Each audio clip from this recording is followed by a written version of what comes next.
Domestic violence is a pattern of abusive behaviors that is used by one person to have power and control over another person, whether it be in a dating relationship, a marriage, household, family relationship. There's different types of abuse that occurs. Physical violence, obviously, if there's hitting, kicking, punching, stuff like that, that's obviously physical abuse. Other stuff that people don't always think about, maybe holding somebody while you're having an argument, grabbing their arms really hard and not letting them get away. That's obviously very controlling, so that would be abusive, and it's physical because it's unwanted contact with the person's body. Hair pulling, like I said, holding somebody down or holding somebody against a wall, spitting on somebody, these kinds of things, that's definitely physical abuse. Okay. Sexual abuse is a type of physical abuse because it's obviously against somebody's body.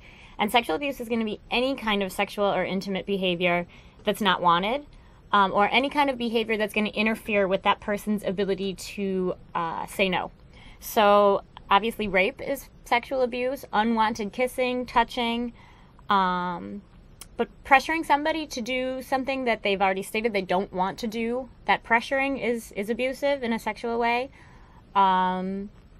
Giving somebody drugs or alcohol to inhibit their ability to say no or to make them more likely to say yes to things that they've said no to in the past, that's also abusive because of that controlling part. Can that happen in a dating relationship or even a marriage? Sure. I mean, a lot of times you kind of hear this concept that if somebody is somebody's husband or wife, boyfriend or girlfriend, it's kind of expected. That's almost sort of like your duty. But I would argue that we are the bosses of our own bodies and we get to make our own decisions. So, Right. whether or not it's what your husband wants, if it's not what you want, you don't have to do it. And if somebody makes you do something that you don't want to do, that's abuse. Okay. Yeah, that makes sense. So the verbal abuse is obviously speaking to somebody in an abusive way. So it all kind of goes back to that concept of power and control. So anything that you would say to a person to try and have power over them, to try and have control of the relationship, that's going to be verbal abuse. So insults, name-calling, yelling, spreading rumors. I mean, that's something that I see pretty commonly with like the teenagers that I work with who are in violent dating relationships. There's a lot of rumor spreading and, talking about somebody behind their back. Also blaming somebody for things that aren't their fault. That's an example of verbal abuse also. Financial abuse I mentioned earlier, and that's something that a lot of people don't really think about. But obviously money is a great way to control somebody. So if you are using finances or any sort of resource to control another person, that's abusive. So this could be not letting someone have access to family income or family funds. Getting in the way of somebody holding down a job or finding a job.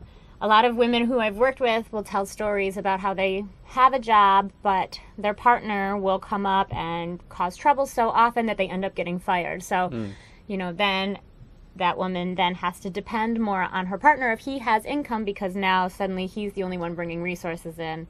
So obviously that's a very controlling thing. And then emotional abuse is anything that's done to kind of intimidate somebody, manipulate them. Same thing, the power and control. So I would argue that physical abuse is also emotionally abusive. Verbal abuse, sexual abuse, all of these things are emotionally abusive to somebody because they're manipulative, they're controlling. Okay, right.